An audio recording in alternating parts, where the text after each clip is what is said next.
Assalamu alaikum wa rahmatullahi wa barakatuh. Just before we start, there will be a Q&A session at the end of the program. Any brothers or sisters who have questions, please text them on 07405 333 435. The number again, 07405 333 435, or you can email info@zakariyyamasjid.co.uk. And those of you who are on Facebook, you can message the questions on Zakariyya Masjid.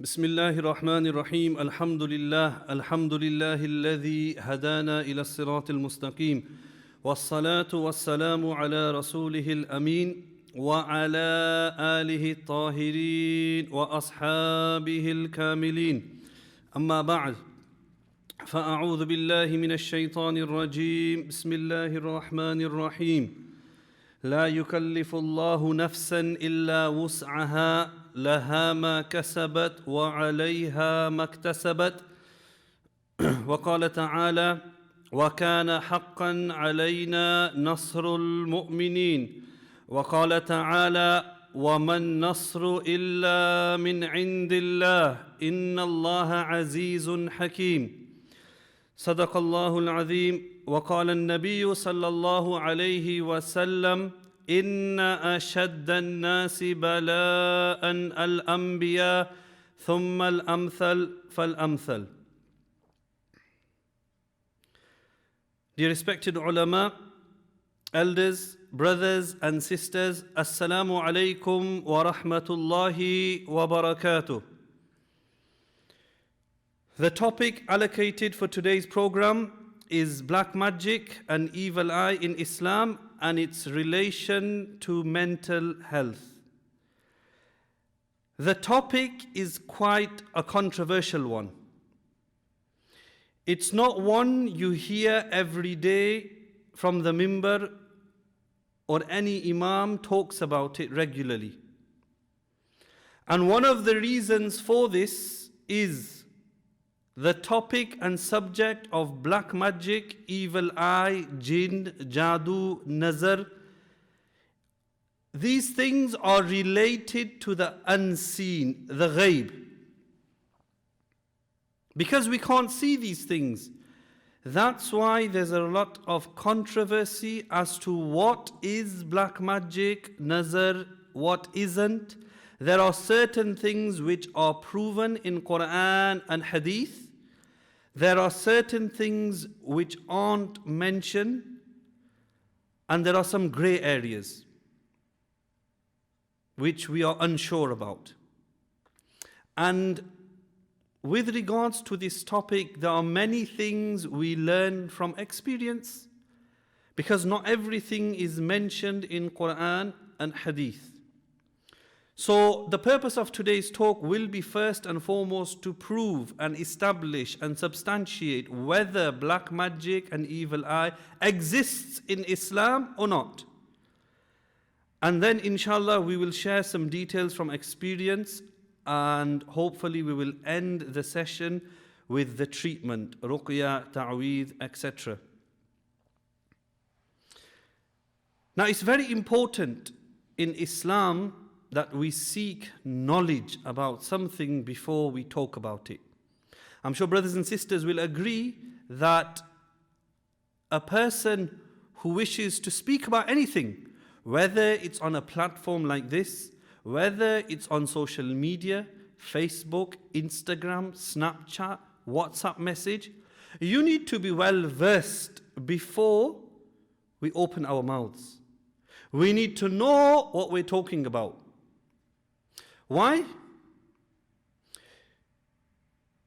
A quote comes to mind of the great Muballigh and Da'i Sheikh Ahmad Didat, rahmatullahi alayh. I'm sure every single one of you have heard of his name. He used to preach a lot, and he used to have many debates with people of other faiths. He once said, do you know who the biggest enemy of Islam is? The biggest enemy of Islam. And I'm sure many thoughts ponder and wander in your head when I say this. Who is the biggest enemy of Islam? America? Donald Trump? EDL? The BNP? Britain's First? ISIS crisis, if you want to call it that? Who's the biggest enemy of Islam? Sheikh Ahmad Dida, he replied and said, the biggest enemy of Islam is the ignorant Muslim. The ignorant Muslim, which could include me, could include you. Why did he say that? It's because the ignorant Muslim is the one who people look at him and her and say, this is Islam. Because his name is Muhammad and Abdullah and Zainab and Fatima, and they have a beard and they wear a hijab and they go to the masjid. So from the outside, they look very Muslim, but their actions and words are contrary to Islam. So people look and think, if he's a Muslim, she's a Muslim, and he lies, or she swears, and he does fraud, and she cheats, then that must mean Islam promotes these things. But the truth is rather the opposite. So it's very important that when we talk about something, we know what we are talking about. Otherwise, we just stay quiet. It's very simple. Now, before I start, there's a few things before we delve into these topics. I'd like to mention a few things which I think are very important, and I'd even say they're actually more important than these topics themselves. And inshallah, when we quickly go through them, you'll understand the importance of these things. We'll start with the hadith. Musab ibn Sa'ad radiallahu anhu says, my father Sa'ad ibn Abi Waqqas radiallahu anhu once asked the Prophet sallallahu alaihi wasallam, Ya Rasulullah, who from the people is most tested? Yeah? And Rasulullah sallallahu alaihi wasallam said, the Anbiya alayhimus salam. That the people who are tested the most are the prophets. And then those closest to them, and the ones closest to them. Why have I mentioned this hadith is that every single one of you listening with Iman, male or female, young or old, in your life you will have been through some sort of adversity, calamity, trial, tribulation, whatever scale it was on, but you will have been through something. Even if it was as small as a prick of a thorn. But everybody's been through something in life. How do I know? Because that's a sign of Iman. And the hadith proves it. The higher the Iman, the more the tests. And further the hadith says that if somebody is steadfast and strong in his religious commitment, the tests and trials come more. And if he's weak and frail, then he won't get as tested as much. But if you've got Iman, you will be tested on your level. As the ayat I read earlier states, لا يكلف الله نفسا إلا وسعها. Allah does not burden a soul more than he or she can bear. Why have I brought this hadith at the beginning is many of us look at people, point fingers and judge and say, you know him? He's always got something going on in his life, one problem after another. And we make this picture in our head that he's a bad person. Regardless of the length of his beard, regardless of how many times he prays salah, regardless of how much charity he gives, regardless of all the good deeds he does, he's a bad person because kuch na kuch hota hi hai. Unke ghar mein to goya ke kisi ke lanat ho gayi. Or we judge that sister. You know that sister? She's married for the 4th time, did you know? 5th time. You know that sister? She just got married. She's been married for such a long time. She doesn't have children. Who are we to judge? Because our thermometer and calculator is not right in the first place. That somebody who goes through trials and tribulations, whether that's divorce or depression or your business goes down or you lose a child, who's to say these are signs of a bad person, an evil person? The hadith proves it, that the people who went through trials and tribulations the most were the Anbiya. Now many people think the prophets had it easy. How did the prophets have it easy? When Ibrahim alayhi salam was tested again and again, when he was thrown in the fire, he didn't lose hope in Allah subhanahu wa ta'ala and said, Hasbunallah wa ni'mal wakil, and the fire turned into a garden and stayed cool and calm for him. When he was told to sacrifice his son Ismail alayhi salam, submissively he went and placed the knife on his neck, and Allah subhanahu wa ta'ala saved him and said, now you are my Khalil, now you are my friend. If you want to be the beloved of Allah subhanahu wa ta'ala, you will have to go through these trials and tests. It's part of Iman. It's not the sign of a bad believer. Let's get that straight first. And that's why I said these things which I'm about to mention in the introduction are very important. Because many times in society, we put people in one basket and say, all these people who go through things in life, they're all bad people. And you know me, alhamdulillah, I've got a good life, I've got a wife, I've got a husband, I've got children, I've got a good business. That means Allah loves me. Not necessarily, not according to this hadith. So it's very important we understand this. And the other thing is, yeah, there are some times where Allah subhanahu wa ta'ala afflicts somebody, call it a punishment. But that's not my job and your job to sit there as judge and jury and executioner and say he's bad and she's bad, usko to Allah ka azab hota hai, usko to ye bimari hoti hai, because they're sinful and they don't pray Quran. We don't know what people's deeds are. Yeah? And why I'm saying this as a reminder, because there's a hadith that if Allah subhanahu wa ta'ala is testing somebody, that person may be passing these tests and becomes beloved, the wali of Allah, the friend of Allah.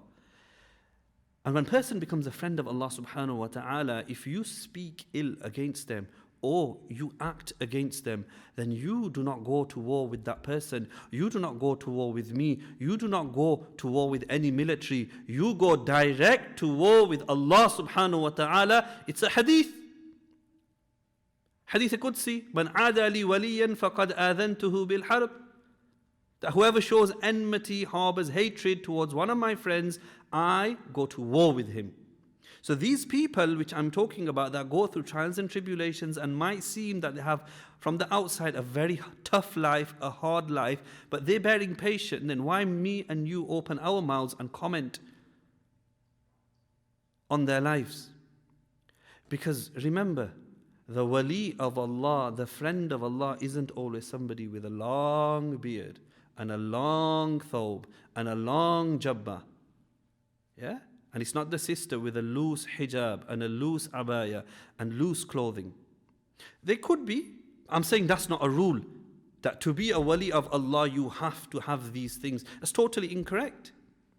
There may be many people who are clean-shaven, who wake up for tahajjud and cry to their Lord. There may be many mothers who are striving day and night just to put food on the table. There are many fathers who work 10 and 12-hour shifts every single day of the week, every week of the month, and just to put food on the table, halal rizq. You telling me that person can't be a wali of Allah? Allah loves these things. Allah loves the one who entertains halal and walks towards halal. And me and you with our beard and hijab and thawb and all this attire, but in our hearts is malice, and we do a bit of haram, and we lie and we cheat. So never speak ill against anybody who seems that they have problems after problems, because the hadith proves that's a sign of Iman. Moving on, every single one of us wishes that we lived in ease and comfort, in peace and harmony. We never had any difficulty in our life, no pain comes to us, we don't get any sickness, illness. Every single one of us wishes that. But it's just a mere wish. As believers, There's nothing wrong in thinking that, by the way. But the hadith of the Prophet ﷺ says, Ad-dunya sijnul mu'min.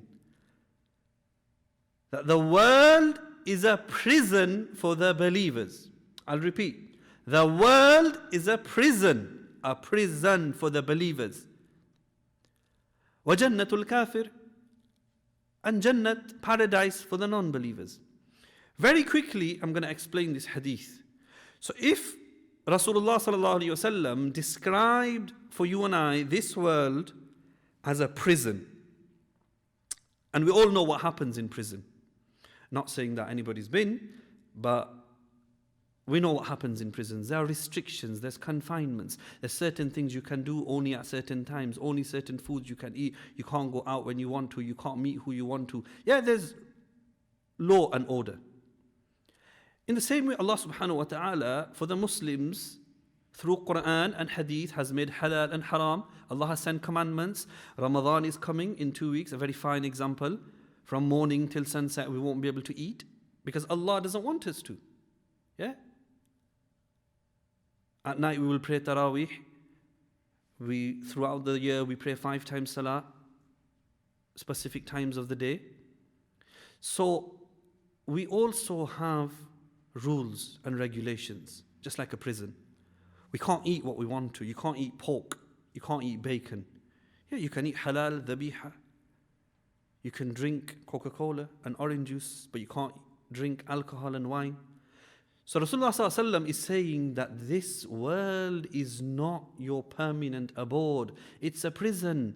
We're doing a life sentence, if you want to call it that. Yeah, you spend life here and then that's it. The real life, the permanent life, the eternal life is Jannah, inshallah. So when you understand that and you have this mindset, sometimes a person becomes more relaxed from what they're going through. That, you know what, I've got this taklif, I've got this musibah, I've got this problem, these issues keep occurring, whether it's an illness, sickness. I'm talking generally, I'm not even coming on to the jinn jadoo. I'm talking generally. Anybody, any believer who's going through anything, then understand it's temporary. Yeah? There was a famous king of previous times, and he told one of his ministers that on his ring, write something that when I look at it, it makes me happy, and when I look at it again, it makes me sad. So the person wrote, this shall pass. This shall pass. So meaning, if you're happy, and he looked at it, meaning this khushi, this happiness is going to end. And in the same way, if you're sad, then this shall pass. And it was a very apt statement. So it's something for us to remember. One other thing I want to mention before we delve into the main topics of tonight's program, there's a few things that as Muslims sometimes we forget, we fall weak, and one of them is tawakkul, reliance on Allah subhanahu wa ta'ala. And I know I mentioned this last week and I'm not just repeating the same thing. It's very important and related to the topic today as well. Now tawakkul is more of an umbrella topic. It covers many things. Tawakkul, tawheed, the oneness of Allah subhanahu wa ta'ala, believing Allah is one. I know we all pray the kalima, la ilaha illallah Muhammadur Rasulullah, and some of you may think that why is this guy teaching us things which our kids who are 5, 6, 7 learn in madrasa. We know that. We know la ilaha illallah Muhammadur Rasulullah, which is true. You know the meaning of it, but have we developed la ilaha illallah Muhammadur Rasulullah in our lives? Do we actually believe that Allah is the one, the only one to be worshipped, who provides and sustains and cures and helps us? He's the only one. In the end, Allah does everything. That's tawheed. And tawakkul on Allah subhanahu wa ta'ala is very, very important. It changes your perspective and understanding of your whole life. When you look at it through the lens of tawakkul, your mindset is not everything. Yeah, your mindset, what you think, your perspective, you'll forget about that. Because tawakkul changes everything. I'm not saying that if you have tawakkul, full reliance on Allah subhanahu wa ta'ala, all your problems will go away. I'm not saying if you have tawakkul, you're going to get cured. I am not saying that if you have tawakkul, nothing will afflict you. I'm not saying that, because the hadith earlier mentions that the higher the iman, the more tests and problems and afflictions. But tawakkul helps you. It's like the torch, the light, the lantern in the dark. That's tawakkul. It brightens everything up. And when you have a lack of tawakkul, it darkens everything and dampens everything. And people don't understand why Allah subhanahu wa ta'ala is doing what He does to them. So it's very important. And even the Anbiya alayhimus salam, they all had tawakkul on Allah subhanahu wa ta'ala. And that's where I'll explain the 3 levels of tawakkul. Yeah, everybody's on different levels of tawakkul. Because when we talk about tawakkul, sometimes people say, oh, you Maulvis, you have a different level of iman, which isn't totally correct. We're also human and we make mistakes and we have flaws and falter. But there are levels of tawakkul. The first level is 100% reliance on Allah subhanahu wa ta'ala, that you believe Allah does everything and you don't ask anybody for help. This was the tawakkul of the Anbiya alayhimus salam and the Sahaba ikram ridwanullahi ajma'in. I'll give you an example of this tawakkul. So the Sahaba, when they would be traveling on their camels or horses or donkeys, if their whip fell, they would not ask the brother behind, the companion, the Sahabi, to pick that whip up, because that was against tawakkul. Meaning they'd go themselves and pick it up. They would not believe or wait for somebody else to pick it up. So everything you do yourself and you believe Allah helps you. Number 2 is you trust Allah subhanahu wa ta'ala and you also use the means. So you could say 50% tawakkul, 50% use the means. This is the level you and I need to come on to. If you're not already on this level, i.e. you're just using the means, only the doctor cures me, only rizq will come from my employer, and I have to have a house and I have to have this, otherwise I'm doomed, then you've forgotten Allah subhanahu wa ta'ala. You forgot to gaze up and think that Allah provides sustenance. Allah will give you shifa. Number 3 is solely relying on the means. You forget about Allah subhanahu wa ta'ala. Everything is on practical. So medicine cures me. If I have food in the fridge, only then I'll be able to eat. You've forgotten that Allah is a Razzaq. And everything you rely on people. And that's the wrong tawakkul. The verse I mentioned last week, I'll just quickly reiterate. The verse was, Wallahu ala kulli shay'in qadir. Now this verse really helps. Again, for those who maybe didn't listen last week, it's not just lip service. It's not just we say on our tongue, Allah has power over all things, Allah is competent over all things, but then we rely on our bank account, we rely on our savings, we rely on our job for everything. That if no job, I'm dead. We have to rely on Allah subhanahu wa ta'ala. That's the meaning of Wallahu ala kulli shay'in qadir. And when you have this in your life, I always say, I don't wear a ta'weed, and I'm not saying I'm against it, but if I were to have a ta'weed around my neck, then I'd probably put this verse around my neck as a constant reminder that Allah is in control over everything. And I'll give you an example of that. Of people who believe Allah does everything and people who rely on the means.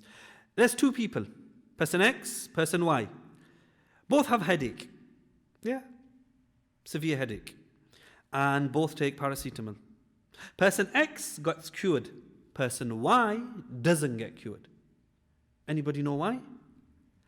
Person X relied on Allah subhanahu wa ta'ala taking the paracetamol. Allah is shafi. وَإِذَا مَرِضْتُ فَهُوَ يَشْفِينَ. When I am sick, He will cure me. He took the paracetamol, his headache went. Person Y relied solely on the paracetamol. Paracetamol will cure me.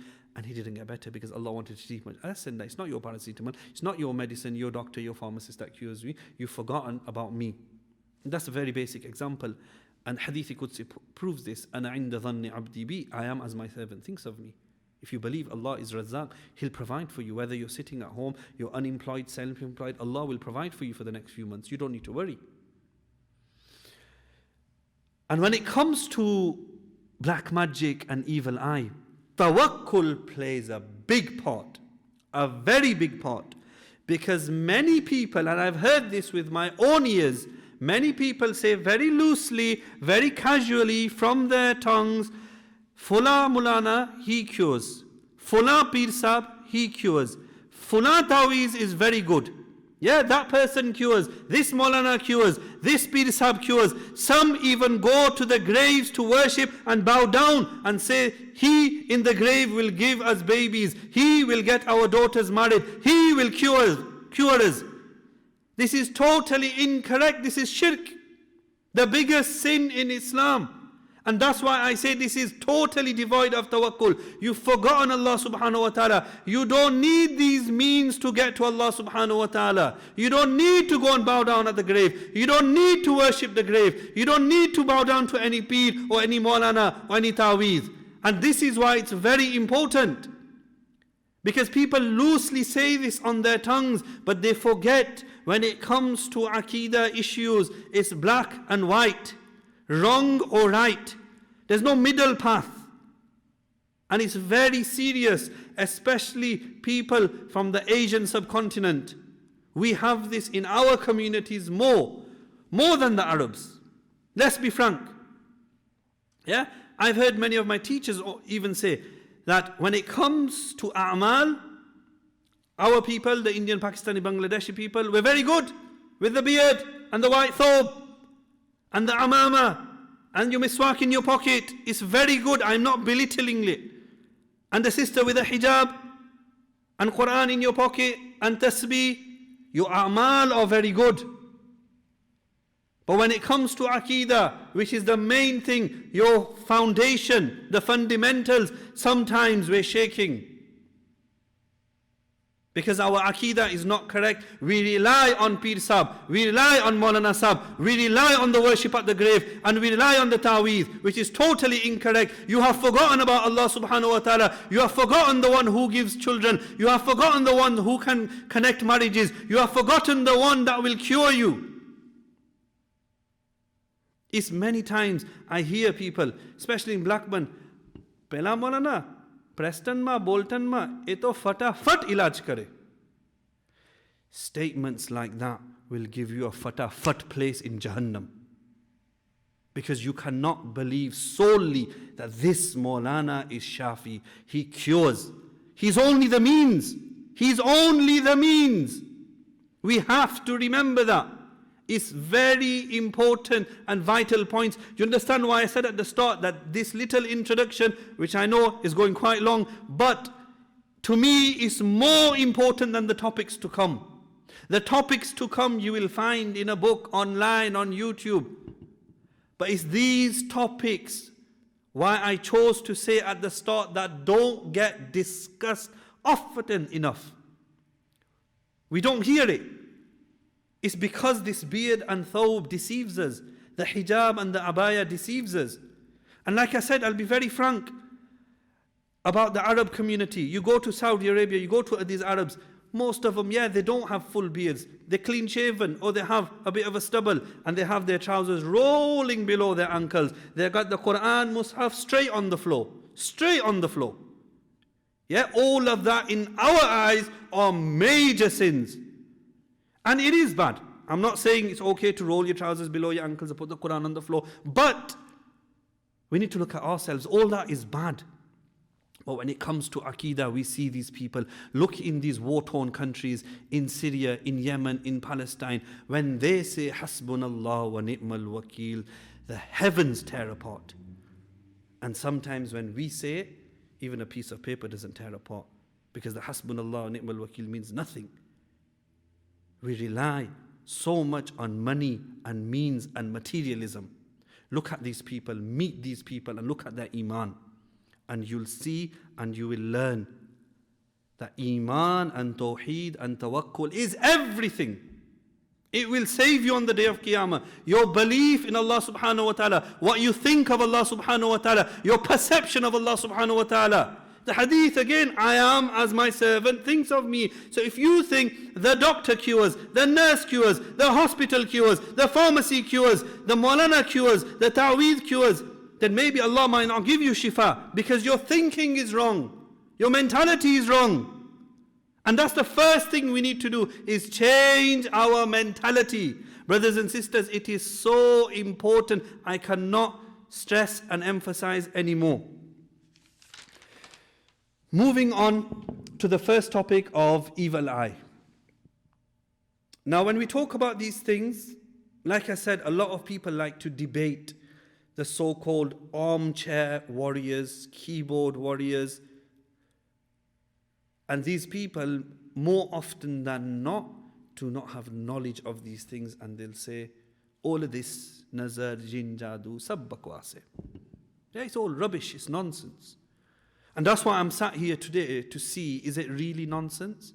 Because I'm sure you've read one or two posts on Instagram and Facebook of these guys who tarnish everybody and say, don't go to anybody, and it's all fraud and it's all deception. We'll come on to that at the end of it, inshallah.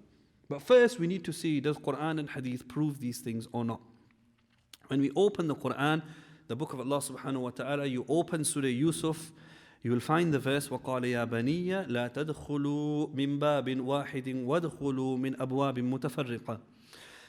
When Yaqub alayhi salam sent his sons to Egypt, he told them, don't enter through one door. لَا تَدْخُلُوا مِنْ بَابٍ وَاحِدٍ. Bab is literal translation, you can say entrance. وَادْخُلُوا مِنْ أَبْوَابٍ مُتَفَرِّقَةٍ, and enter from different entrances or doors. Unanimously, all the commentators agree that Yusuf alayhi salam was very handsome and beautiful, mashallah, we all know. But what's not often said is his brothers were also very beautiful and handsome. So Yaqub alayhi salam feared that if you go as a group, as a gathering, collectively, people will cast evil glances on you. So this is proof of nazar, or we call nazar in Gujarati, Urdu, Punjabi, I'm assuming it's the same, and English, evil eye. That's the first proof. Second proof from the Quran, وَإِن يَكَادُ الَّذِينَ كَفَرُوا لَيُزْلِقُونَكَ بِأَبْصَارِهِمْ لَمَّا سَمِعُوا الذِّكْرَ وَيَقُولُونَ إِنَّهُ لَمَجْنُونَ وَمَا هُوَ إِلَّا ذِكْرٌ لِلْعَالَمِينَ. Ibn Abbas radiallahu anhu, Mujahid, and others all comment on this verse. So the translation is, it's very close that the non-Muslims, لَيُزْلِقُونَكَ, make you slip, is the literal translation. And you can say, cast evil glances on you. بِأَبْصَارِهِمْ, cast evil glances on you. لَمَّا سَمِعُوا الذِّكْرِ, dhikr here means Quran. When they listen to the Quran, so Allah is telling Muhammad sallallahu alaihi wasallam, when they listen to the Quran, they're going to make you slip, i.e. cast evil glances on you. وَيَقُولُونَ إِنَّهُ لَمَجْنُونَ, and they'll say he is a madman. So the commentators on Hadith say here, لَيُزْلِقُونَكَ, make you slip, refers to evil glances. So that's two proofs from the Quran. Very quickly, we will go through the hadith of the Prophet ﷺ. So the first one mentioned in Ibn Kathir, Abu Hurairah radiallahu anhu says, Nabi sallallahu alaihi wasallam said, Al-aynu haqqun wa naha anil washm. That evil eye is real, and the Prophet ﷺ forbade from tattoos. So al-aynu haqqun, yeah, it's quite literal, quite clear. Aisha radiallahu anha, next hadith, the Prophet ﷺ said, Ista'idhu billahi min al-ayn, fa inna al-ayna haqqun. Seek Allah's refuge from evil eye, because evil eye is true. I'm going to stop here for 1 second before moving on to the next hadith. So the Prophet ﷺ is telling the people around him, the men around him, seek refuge from evil eye, for verily evil eye is real. Who's he talking to? Who is the Prophet ﷺ talking to? When he's telling people, his companions, his gathering, his audience, seek refuge from evil eye, he is talking to none other than Abu Bakr radiallahu anhu, Umar radiallahu anhu, Uthman radiallahu anhu, Khalid ibn Walid, Sa'ad ibn Waqqas radiallahu anhu, and all the major Sahabas. Correct? When the Prophet sallallahu alaihi wasallam is telling the major Sahabas to seek refuge in Allah from evil eye, is there a reason for that? Were the Sahaba deficient in Iman? Were they not praying their adhkar and reading enough Quran and praying enough salah? Was their Iman weak? No! We know the Sahaba were people who were sawam, qawwam, akmalun nasi imana, regular in fasting, regular in qiyamul layl, and the most complete and perfected in Iman.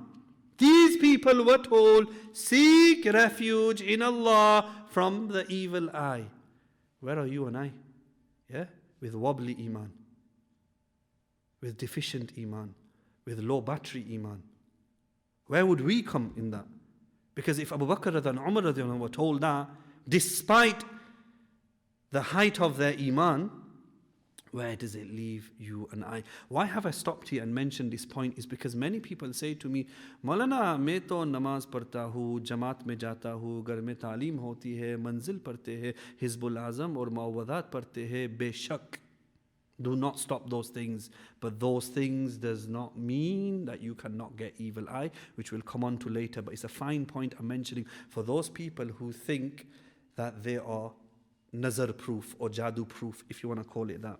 Next hadith, Ibn Abbas radiallahu anhu says, Nabi sallallahu alayhi wasallam said, Al-aynu haqqun walau kana shay'un sabaqal qad sabaqahu al-ayn. The evil eye is real. And if there were a thing to overtake taqdeer, Allah's predestination, it would be ayn, evil eye. وَإِذَا اسْتُغْسِلْتُمْ فَاغْسِلُوا. Okay, this hadith also needs a bit of interpretation.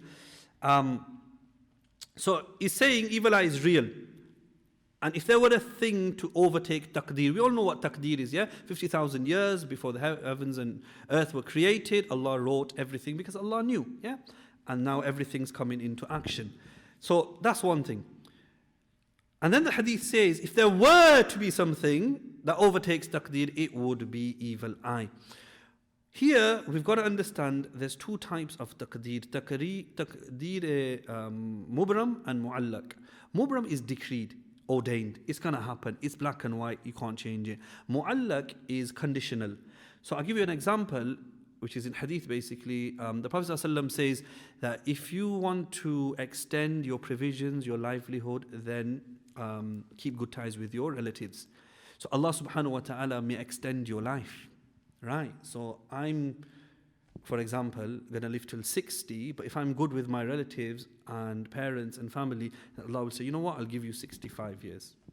This is an example. So this is conditional. Another example, Allah says if he does Hajj and fasts excessively and does a lot of nawafil, then I'll give him 70 years.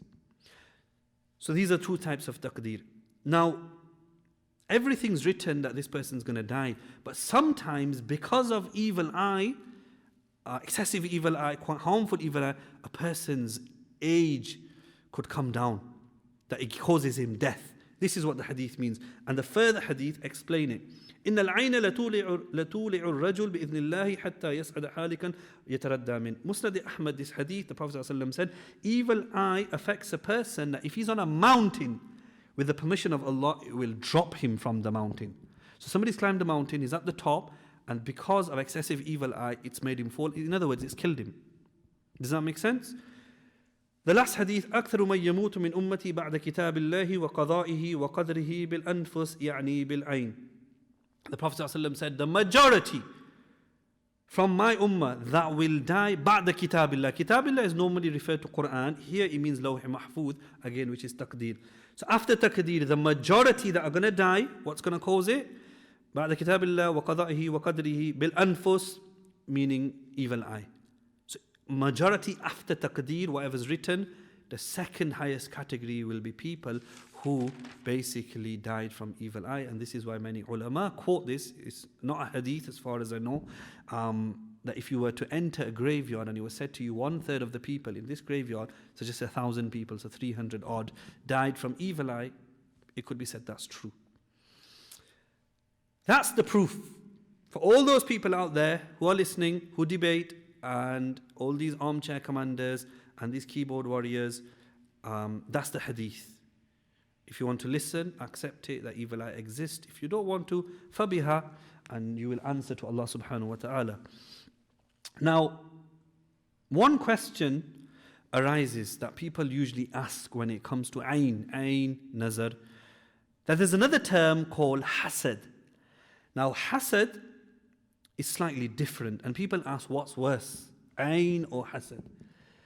So this question was also asked to Hassan al-Basri.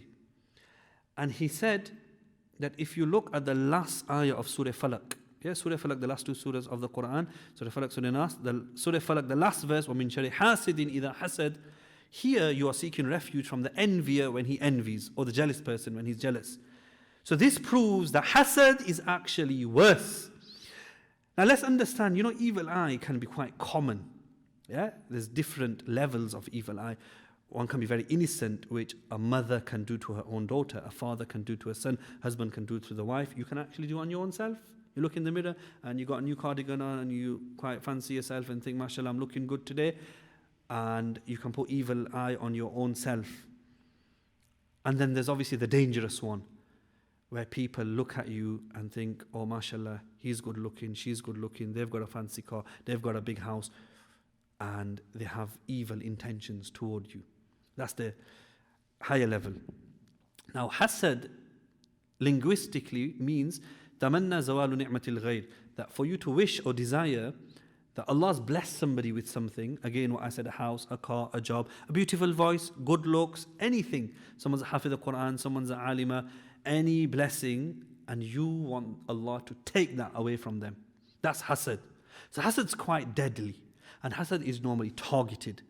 What I mean by targeted is, like I said, evil eye is very broad, very vast. You could go into a supermarket, you got some fancy blazer on, fancy shoes on, anything fancy, handbag for sisters, and anyone, even a non-Muslim, looked at it and didn't say, mashallah, tabarakallah, boom, they've put nazar on you. One other question that people raise is, can evil eye kill somebody? Or can it be done by your own family members? Hasan al-Basri rahmatullah alayhi, he replied to this in a very simple answer. That can it kill, number one, and number two, can your own family members, so your own brother put evil eye on you, your own sister put it on you. So he said, look at the story of Yusuf alayhi salam. When the brothers got together to do a mashwara, opinions were given, different views. The Quran says, uqtulu Yusuf. What did they say? Kill him. Finish him off. So then we can be the coolness of our father's eyes. Kill him. That shows, this evil eye which people in our society think very low of. Nazar wo to chote bacche ko hota hai. Zyada kuch nahi hai. All these hadith I've just read to you, it can kill you. The story of Yusuf alayhi salam, his own brothers were ready to kill him because of this hasad and jealousy. So that proves family members can do it. That proves it can lead to killing. One point I'd like to mention here is, there's a great Sheikh of Saudi Arabia, Sheikh Khalid Hibshi. He's attended the United Kingdom many times. Many of you may have attended his courses in Manchester, Birmingham, Sheffield, London, etc. If you do, and you're interested in this topic in far more detail, Sheikh has a lot more knowledge, and mashallah, you will benefit from the course. So I urge you to attend his courses. He mentioned a point here that, when Yusuf alayhi salam had the dream, his father Yaqub alayhi salam said, "La taqsus ru'yaka ala ikhwatik." Don't tell your brothers this dream. And he didn't. So he didn't tell them the dream, but they were still ready to kill him. They were still ready to finish him off. Despite not telling the dream. Imagine he told them the dream.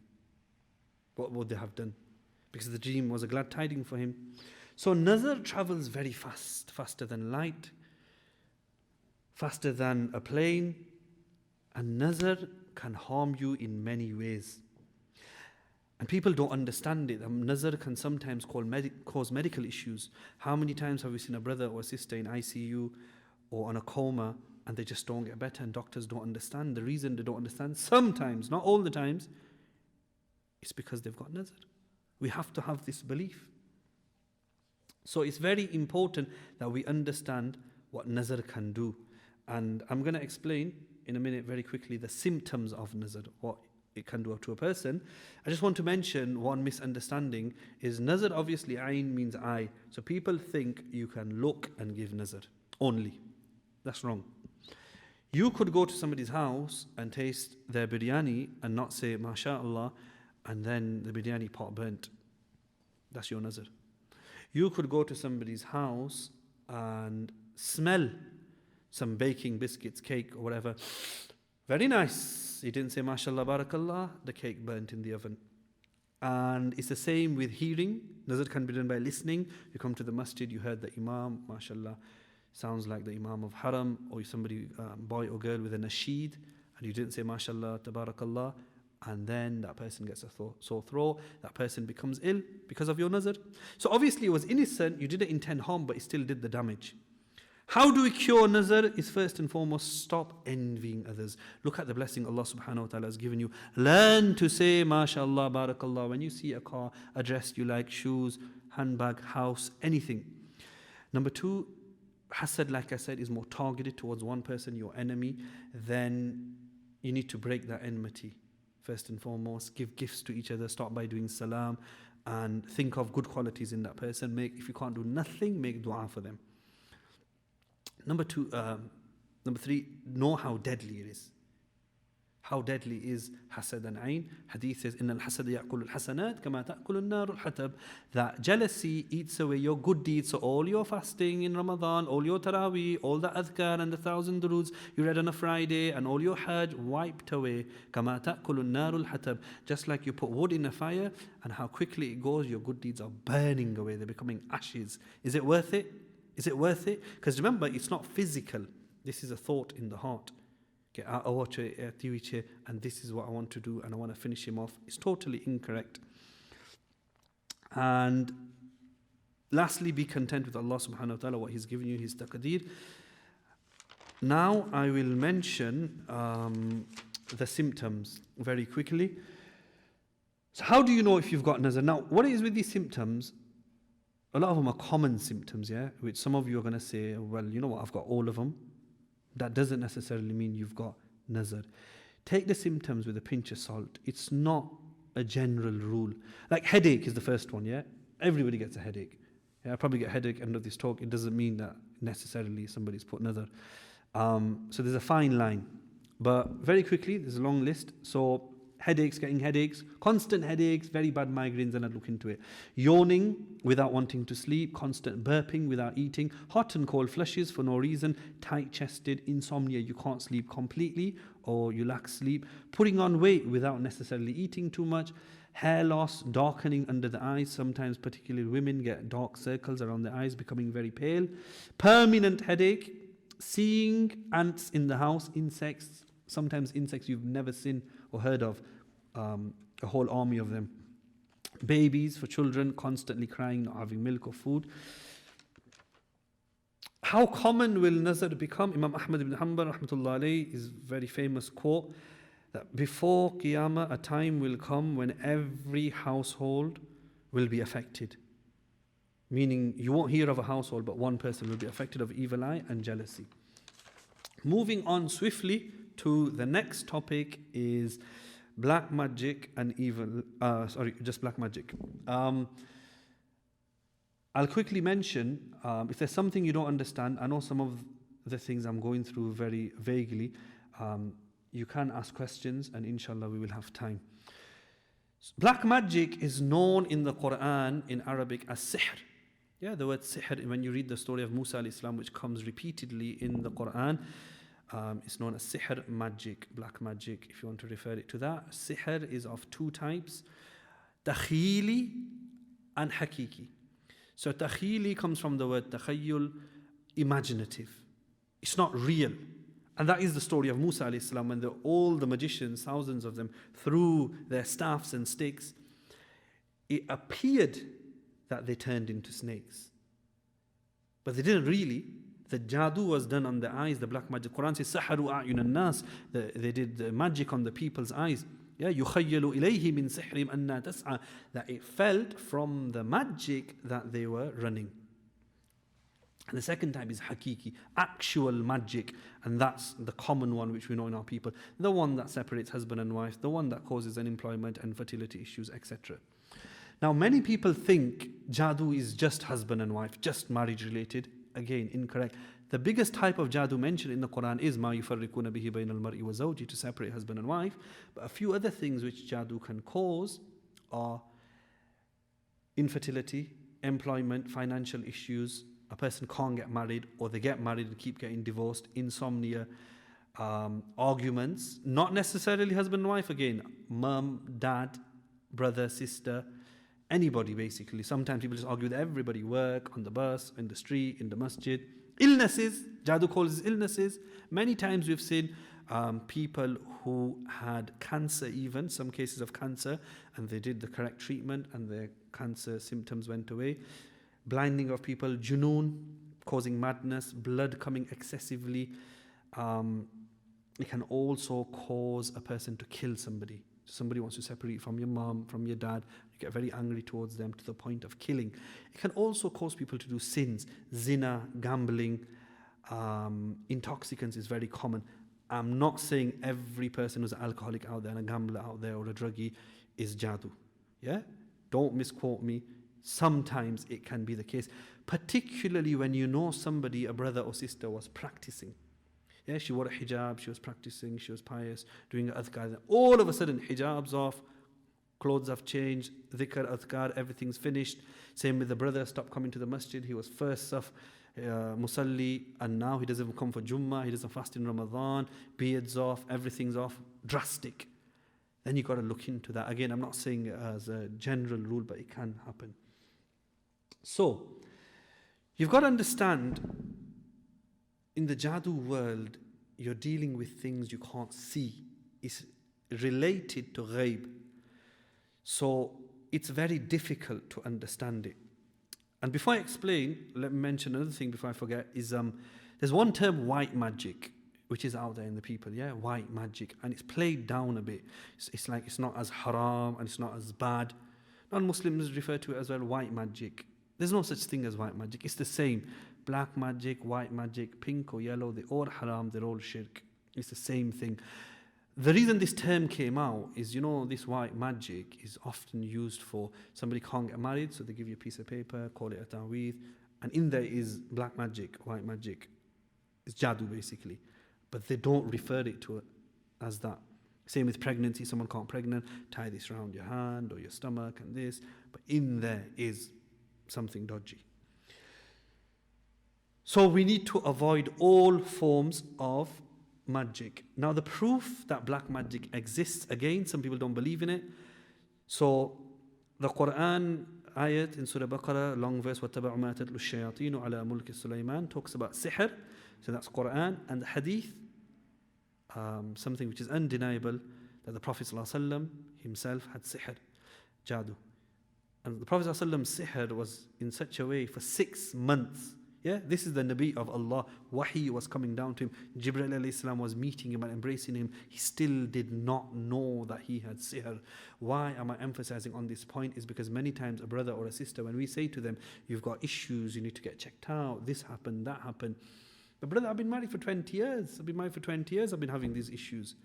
Yeah, that doesn't mean just because you've been having them for 20 years. The jadoo could be 20 years old. The Prophet ﷺ had it for 6 months. Maybe it was a lesson for you and I. Allah wanted to teach us that my Nabi also had sihr, who is the greatest of Allah's creation. He also read the adhkar. He ﷺ also read Quran and tahajjud. Again, back to that point of people who think they are immune to it.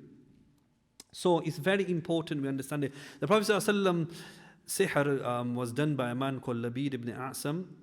His religion isn't confirmed. Some people say he's Jewish, some people say he's Munafiq, but he got the hair from the comb of the Prophet ﷺ, performed sihr. This was the reason why Surah Falaq and Surah Nas came down. 11 verses for the 11 knots to untie the sihr. And there were many people in the Salaf al-Salihin, many ulama, many pious people even in this day and age have sihr performed on them. The number one reason is jealousy. People can't take it. Why is he doing so many bayans? Why does he give dars? Why is he teaching Bukhari? Why has he become an imam? Why is his daughter an alima? Why is she giving ta'aleem and dars and tafsir? People can't take these things. And it's same in the materialistic world. Why is he a professor? Why is she a doctor? Why is he a lawyer? Why did she become a solicitor? It's all jealousy. And when people can't take it, some have grudges and some take it to the next level, which is sihr. So one example, the teacher of Imam Bukhari, rahmatullah alayhi, Yahya ibn Mu'in, he would say that when he went to his house, every time this is, he would hear some sort of sound. So he would read Ayatul Kursi. One narration says 5 times, some narrations say 50 times. Until that voice or thing would say, enough! And he'd stop. And he would say, that's jinn, shaitan, shaitan is jinn, jinn is shaitan. Not saying all jinns are shaitan, but we've got to understand, when we say jinn, sometimes they are shaitans. One thing I'm going to mention on this story is there any hadith which says when you enter your home, you should pray Ayatul Kursi? not that I've come across. So then why did the teacher of Imam Bukhari, not the student, the teacher of Imam Bukhari do it? The bunyad, the foundation, the basis of Ayatul Kursi is there in hadith, isn't it? It protects you from shaitan. So if somebody feels discomfort or a bit panicky when they sit in their car, you read Ayatul Kursi. If it happens at work, you read Ayatul Kursi. If it happens in the masjid, read Ayatul Kursi. It's general protection. I'm saying this because some of our orthodox Muslim brothers and sisters start splitting hairs on this and says it's not proven in hadith. But the foundation is. Abu Sulaiman Darani rahmatullah alayhi says he would stand up for tahajjud, qiyamul layl, in the middle of the night, and he would see a snake come up his thobe, an actual snake. Yeah, and he would say this was shaitan or jinn. So these were pious people who shaitan would come to them, obviously to distract them. A fine point here to mention is, especially with the youngsters like these sort of things, is can animals be possessed with jinn, or can shaitan come in these forms? This proves that snake was jinn and shaitan. And it's the same with dogs, cats sometimes, and even other animals. Shaitan, jinn can take these forms. So coming on to the symptoms, how do you know if you've got black magic? Again, take them with a pinch of salt. It doesn't mean everything applies to you. You try and understand, obviously, what you have excessively, what you don't have. So number one is marital issues, constant arguments over petty issues. Every marriage has arguments over petty issues, but it escalates and it fuses so much that you want to kill each other. Number two, you can't have relationship with your wife or husband, feeling extreme hatred towards the spouse or even family members, parents, mother, father, obstacles or blocks in marriage or employment. You can't get a job, you can't get married. Sometimes in your clothes, so your clothes are in your wardrobe and they have holes in, things have been cut out. Now if some of you are getting a bit freaked out thinking, how does this happen? Remember, jinn, shayateen can come in and out your house. Clothes that are missing and found again, so they take on your clothes and bring them back. Pins and needles poked in a wall or furniture. Constant headaches, again, severe migraines. Divorce and remarrying, repeated miscarriages. So again, we're not just saying every miscarriage first time is jinn jadoo. Repeated 3, 4, 5 times, something to look into. Feeling sick or constant vomiting. Abandoning salah, Quran, like I said, you were religious, pious, but you stopped it and inclined towards sin. Always wanting to cry for no reason. And anger or rage for small petty reasons. Finding dead birds, cats, or any animal mutilated in your front yard or backyard. Rarely, but sometimes in the house as well. Broken eggshells, lemons, mirch masala on the doorstep. Bones, big, white, large bones. And hearing running footsteps in the house doesn't necessarily mean black magic. It's an indication of jinn knocking sometimes on the wall. That brings us to the end of the black magic topic. But often I get asked, do jinns and shayateen steal? Yeah, it's a question. Because things go missing, actual money, jewelry, clothes. Sometimes it's petty things like a charger or your socks when you need them, or your shoes. Yeah, it's not worth much, but when you need it, it's not there, and then it causes friction in the families. So the hadith is long, but I'm going to mention it very quickly because the question and answers have also come in. Abu Hurairah radiallahu anhu, the Prophet ﷺ, he left him to look after the sadaqatul fitr of the Muslims. Now, the first night, a man came and he started stealing. So Abu said, what are you doing? This is sadaqatul fitr, you can't do this. So he said, look, I'm needy, I have family and children, leave me, and I won't come back. So the Prophet ﷺ in the morning, Fajr time, met Abu Hurairah and said, what happened to your captive? And he said, he said he was needy, so I left him. Second time, Abu Hurairah radiallahu anhu meets the captive again, second night, and he says, I told you last night, don't come back. So he says, honestly, this is my last time and I won't do it again. In the morning, the Prophet ﷺ meets Abu Hurairah radiallahu anhu and says, what happened to your captive? And he says, he promised that he will not come again. Third night, Abu Hurairah radiallahu anhu sees him, and this time he's ready to bust him.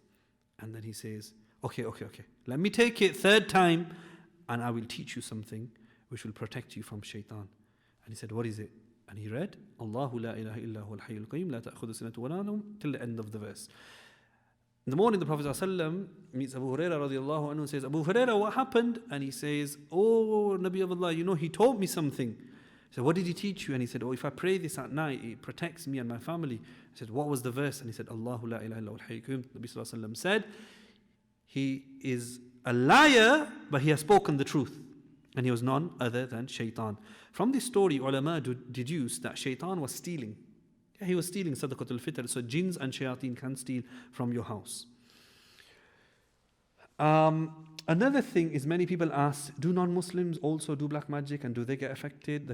The answer is yes.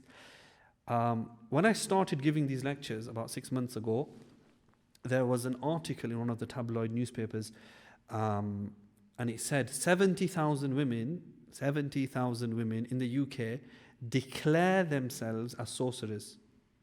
Yeah, they're into witchcraft. So the magicians doing black magic, again, there's no types of it. It's all the same. Is that 70,000 British women only? What about the British men? What about the Muslim men and the Hindus and the Sikhs and all the other religions? Probably 100,000. Not scaring anybody. I'm not even saying it's an authentic fact. Obviously, the tabloids aren't very authentic, but it's there that non-Muslims do it. We can say that much.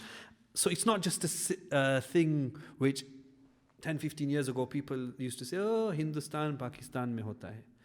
We have our own grown British magicians. So, how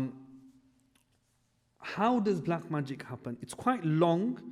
I'm going to try and sum it up because this is what interests people, and especially the youth and the youngsters like to know. So black magic is an agreement with Shaitaan and a magician. Yeah, let's think of it as a pyramid. Top of the pyramid is Shaitaan. And then there's the magician, and then there's your Joe public, the customers. So what Shaitaan says is that, look, you need to do things for me, then I do things for you. Yeah, tit for tat. So what does Shaitaan want? Because remember, Shaitaan's end goal is everybody joins me in Jahannam. Always remember that. Shaitaan don't really care about husband and wife splitting up. Shaitaan don't care if your daughter can't have kids. Shaitaan doesn't care if you lost your job, really.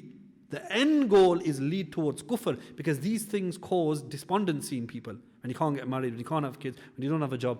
So his end goal is kufr. She says to the magician, Muslim, non-Muslim, whoever he is, that you need to do certain things. Now, what are these things? Is like putting Quran, na'udhu billah, in feces and urine and in the gutter, and stamping on the Quran and doing things with blood, sacrificing animals on other than Allah's name, so a bird or a sheep or a goat, these sort of things. So it's all shirk and kufr. So this man has left the fold of Islam if he was Muslim.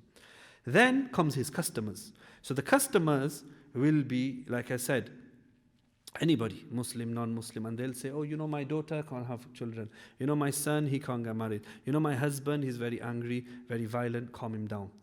So it'll be the white magic. He'll say it's white magic or whatever, ta'weed, and he'll give it, and he's causing them to do acts of kufr, obviously. We won't say these people are not directly worshipping the Shaitaan.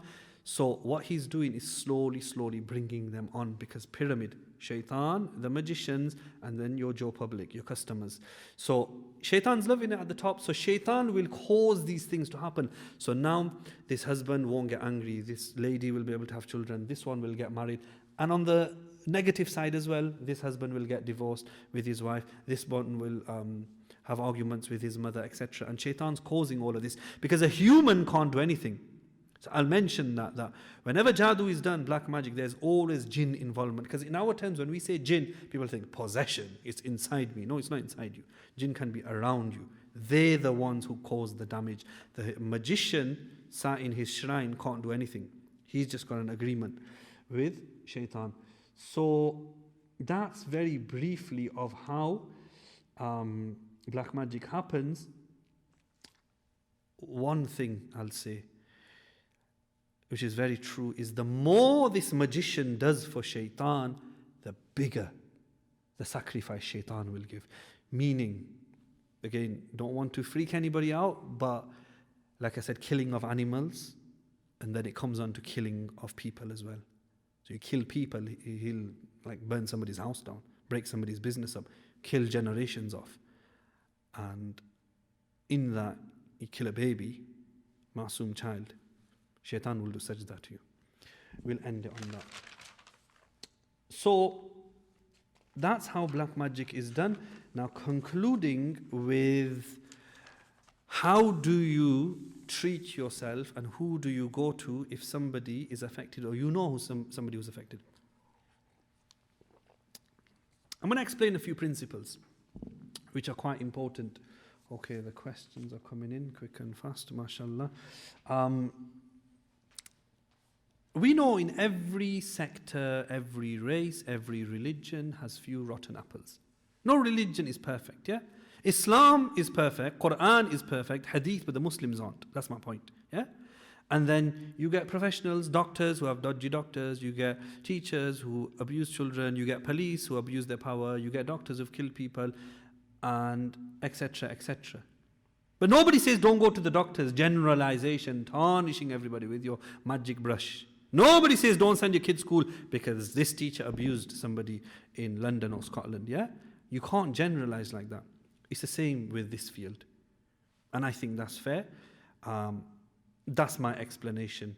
If that's not good enough, then maybe you can ask somebody else. But I think that's very fair that in the jinn jadoo field, there are also people who charge a lot of money, astronomical amounts. And I'm serious, yeah? It goes in the hundreds for a simple ta'weez or something, or regular appointments.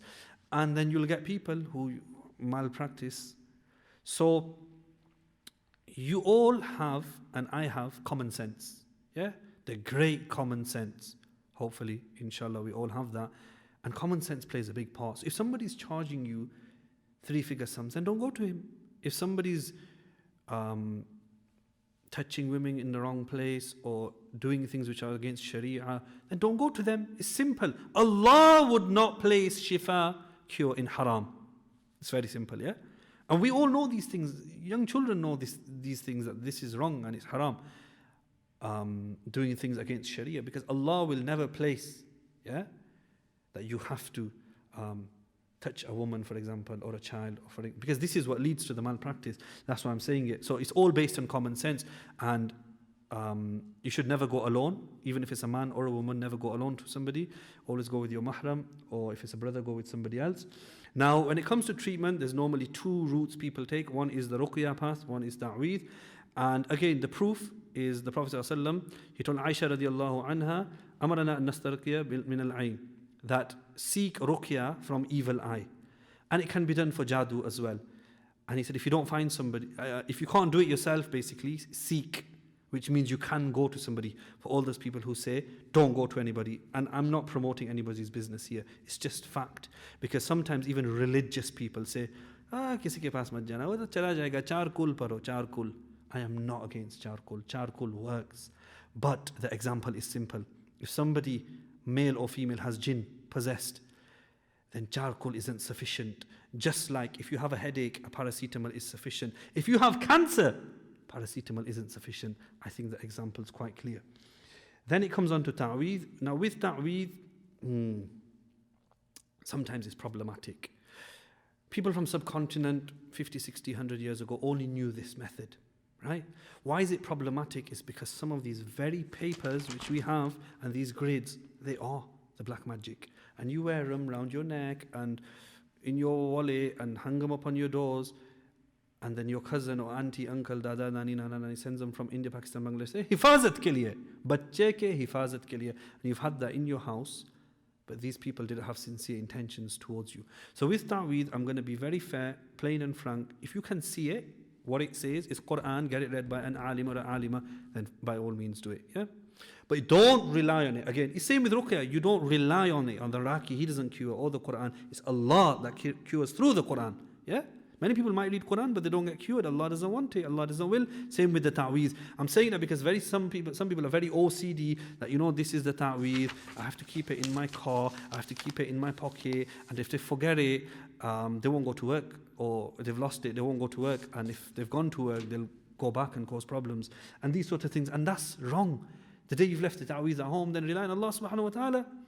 And there's something called self-treatment, which is self-ruqya, which you have to learn. You can't do this Googling sheikhs and Allama YouTubes and doctor websites. These are not appropriate because you don't know who's behind these.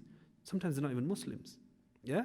So if you know an authentic scholar or an authentic website, by all means learn it. And certain cases, like I said, you have a cold or flu, you can do self-treatment. You take the paracetamol and Lemsip. And certain cases, you need to seek professional advice. So hopefully that covers everything, insha'Allah, and enough time for the Q&A. I have come across people who actually practice black magic and also pray 5 times salah. Is it strange? It is strange that they are guided towards salah at that time. Okay, very common question, and it does happen. It's usually how people get confused, that he's got a beard and she wears niqab, and you've heard. Obviously, first of all, is you need to know, are they doing black magic? If you got proof, believe it or not, some people actually admit it. Yeah, when they go so high and they become professional magicians, they say, yeah, we do it, and what? So if it's like that and you know they pray salah, that is possible, yeah? I've heard sometimes they pray salah without wudu and stuff. Obviously, if they sold their soul to the devil, then he doesn't want them to be back. Why do they pray salah and go for hajj and keep the beard? Is to show you and I, कि हम तो बड़े नेक लोग हैं. Deceive people. What are the rulings on going to amils? People say amils are like doctors and are more inclined towards more one side than the other. What are the rulings going to amils? I don't understand what the inclined towards one side, meaning the black magic side than the others. Obviously, every person loves their profession, yeah?